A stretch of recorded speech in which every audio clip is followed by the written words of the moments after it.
Well, wag siyang magmalinis 'no, si Vice President Sara Duterte. Dahil na-impeach nga siya, 'no, dahil dito sa confidential funds na Mm, hindi niya maipaliwanag. Kaya wag niyang sabihing, ikulong si Marcos ng sarili niya or whatever na mga pinagbabanggit niya about accountability, transparency, and democracy dahil siya mismo ano, ang kaniyang pamilya rin 'no, ay involved dito sa korapsyon.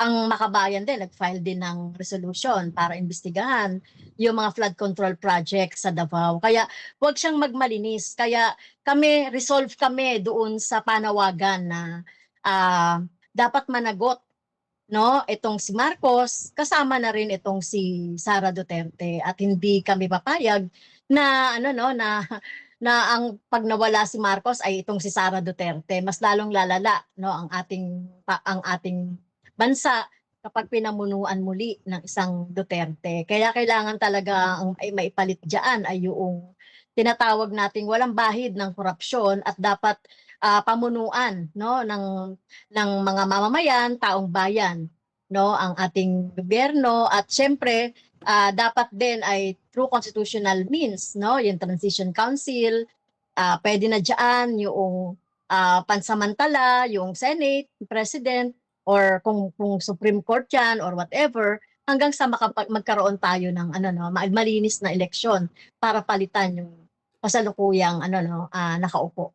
No, sa bahagi naman ng makabayan, mm. kailangan ay imbestigahan muna, no? Imbestigahan muna etong si Pangulong Marcos do sa involvement niya dito sa corruption. At doon tayo makakapagsabi talaga na talagang dapat siyang mag-resign kung meron siyang involvement. At nakikita natin mukhang yung mga daan patungo doon ay malapit na. Tagal ng issue niya yan kay President Marcos.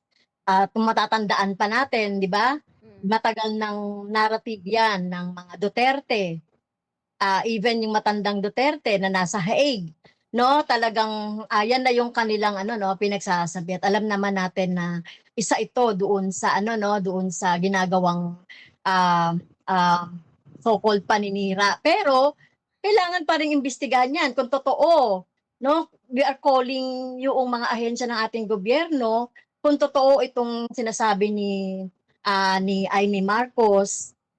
Baka kailangan niya ring mag-file kung paano ba iimbestigahan itong si Pangulong Marcos kaugnay sa mga sinasabi niyang drug using.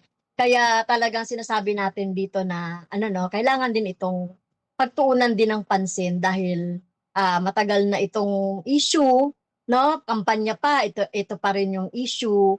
Kaya tingin natin hindi nawawala ang issue na to, kaya dapat ito ay ma-take into consideration din ng mga ahensya ng ating gobyerno, maimbestigahan ang pamilyang Marcos kung totoo nga yung sinasabi ni Amy.